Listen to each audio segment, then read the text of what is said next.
Joined now by Canada midfielder Stefan Eustáquio as we head live to Portugal. Stefan, thanks for being with us. How are you? I'm good. How are you guys? Good, thanks. How did you enjoy the whole experience of sitting there watching the draw? To be honest, I was a little bit nervous. Obviously, it's so important to have a balanced group to go through.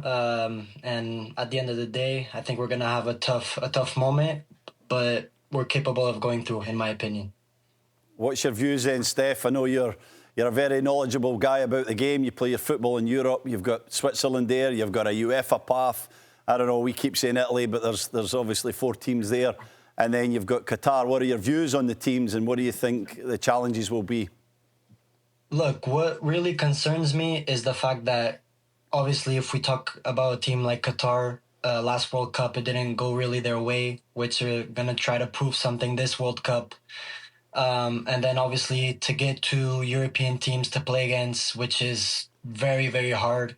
We're talking about 2 teams that probably have the most experience playing at the World Cup. And then for me, what is vital is going to be that first game, which I think is going to be against the playoff team. Yep. And if we get Italy, you guys know how it is in Toronto with the Italians, and to go to that game, the first game opening up, and to I'll have to say need to get a result there, because we all know the first game of the World Cup is going to be very important. This can turn out to be a very tough group, in my opinion. Yeah, Stefan, there's been a lot of turnaround in terms of personnel since Qatar. You mentioned Qatar there and how negatively it actually went for you over there. Is that in your mindset? Have you spoken about what happened in Qatar as a group? And is there a lot of mindset or within your mindset to rectify what happened over there? Yeah, obviously, there's not a big demon there, in my opinion. I think we should use that tournament, obviously, to try to learn more about it and trying to learn that, obviously, we need to be top every game. But for me, what I learned the most in that tournament is that the first game is vital, in my opinion. Because if you don't get any point in that first game, the second game, there's a lot of pressure. You're waiting for different results from the other game. It can be a real mess. Obviously, I don't want to get too much into it, but for me, the first game is vital, and I learned that from 2022. Now, you weren't involved when Canada played against Wales. I think you just played against Romania, then left the camp before that game. But if it's not Italy, there's a fair chance it could be Wales. And Craig Bellamy, the Wales coach, actually said after that one, when Derek Cornelius scored the wonder free kick and it was a 1-0 win there in Swansea, he said, I'd love to get another chance to go at this team. So it could be Wales as well, and that would be quite a game, wouldn't it? Yeah, I mean, a little bit flavor to it, to be honest. But I think watching that game from home, like, that was a really top performance from the boys. I think it was a very mature performance. You know, we looked like real men out there. At the end of the day, you guys have been following us a lot. We've had experience with South American teams, CONCACAF teams, European teams. And I think we've been doing pretty good. So, I mean, I'm very happy that we at least we really know who we're going to play in the summer, and we can prepare ourselves. But if it's Wales, we know it's going to be tough, but it is what it is. World Cup, anything can happen, and everybody wants to win. Yeah, Stefan, we've just had Atiba Hutchinson and Julian de Guzman talking about the emergence of certain players, Ismail Kone being one, Nathan Saliba being another. How much of a key or how much involvement have you had in their development? And how do you feel that their development has been, and where could they go in their careers? Look, talking about those 2 players, obviously without leaving Mathieu and also out of the equation. Obviously, for me, Ismail, I've talked about him before. When he is really on that state flow, like, he can be a world-class player. And when I say this, is because I see some attributes that he has that, you know, normally midfielders in the world don't have. For me, like, he's kind of like a winger that plays as a box to box, which is very hard. He dribbles, he's fast, he can get to each box. I mean, he's physically super strong. He has everything, to be honest. And then Salih, obviously, he's growing a lot now in Belgium. For me, he's a proper number 6, in my opinion. Very physical, but a good passer as well. I mean, to be honest, in the midfield, I think we have a proper team now, which we don't need to depend only on 2 players, but yes, on 4 or 5. Steph, you talk about the development and playing against top-level opponents, whether it be South American opponents or European opponents, and it looks like you guys have got a real solidity. Scoring goals has been a bit more of an issue. How important is the next few games that you're going to have in preparation, and indeed the next 6 months, to try and develop that? Thinking about maybe a team like Qatar where you have to take the game towards them. Is that the next step for this team to show that they can score goals and score multiple goals in a game of this magnitude?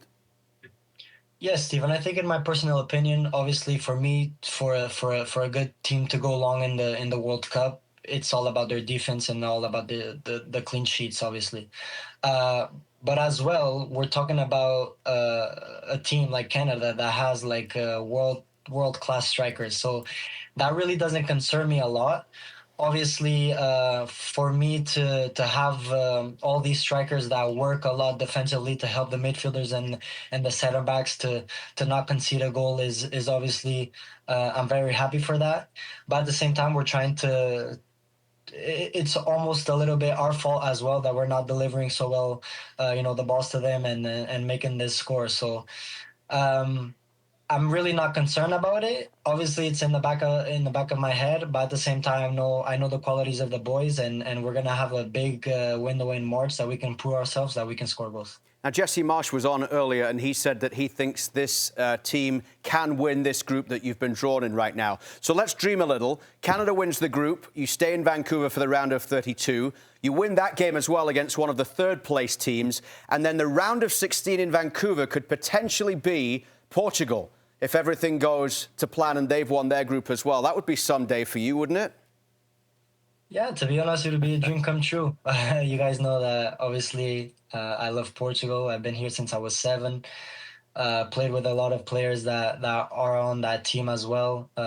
We all know that it's probably going to be Cristiano Ronaldo's last World Cup. We're talking about one of the best ever. And I know that a country like Canada with a lot of Portuguese is going to be a very promising game. I hope we get there. I hope Portugal gets there, obviously. But at the same time, like, it's going to be tough. It's going to be tough. If we get there, it's good news, to be honest. Appreciate you taking the time to be with us today, Steph, and all the best moving forward with Porto over the course of the next few weeks. Thanks, Steph. I appreciate it, guys. Good luck. Thank you. Stefan Eustáquio of Canada with us here. And a big few weeks for Stefan Eustáquio heading towards January. He's such a crucial part of this Canadian team. And we have talked in the past about the fact that they're much better when he's in there. Yeah. But he also needs to play minutes. And that's been an issue at Porto. And probably there's a move coming in January, isn't there, for Stefan Eustáquio? Probably. Such a mature and measured individual, isn't he? And we just saw that from that interview, Kev. Everything that he does, he's very deliberate about. He thinks long and hard about it. And I'm sure this has been something that's been on his mind for quite some time. Yeah. He needs to play football. He knows it's going to help his performances come next summer. He knows that he's got some competition for some of the younger guys that are coming through as well. And he can't afford to go another 6 months, let's say, not playing. So it's a big decision to make. And I'm sure in some ways he doesn't necessarily want to leave Porto, but he's just not getting enough playing time at the minute, is he? And he's going to have to make that step. Yeah, and it'll be an interesting one to see where he goes and whether he gets the guarantees, which he will need if he's going to move, to get the guarantees of playing football. I think he knows that himself. But it's interesting, you were making the point at the start, Luke, saying to us about his importance. I think he is still Canada's most important player. It's been proven that when he plays, Canada play better. I think they look more cohesive as a side. I think they're certainly better in possession when Stefan Eustáquio plays. And I wanted to mention the Ismail Kone and Nathan Saliba, the players that have been around, but particularly Kone. Kone will be better alongside Eustáquio, and I think several others will be better if Eustáquio plays in the middle of the park. So you can't underestimate how much of a key player Stefan Eustáquio is to Jesse Marsch.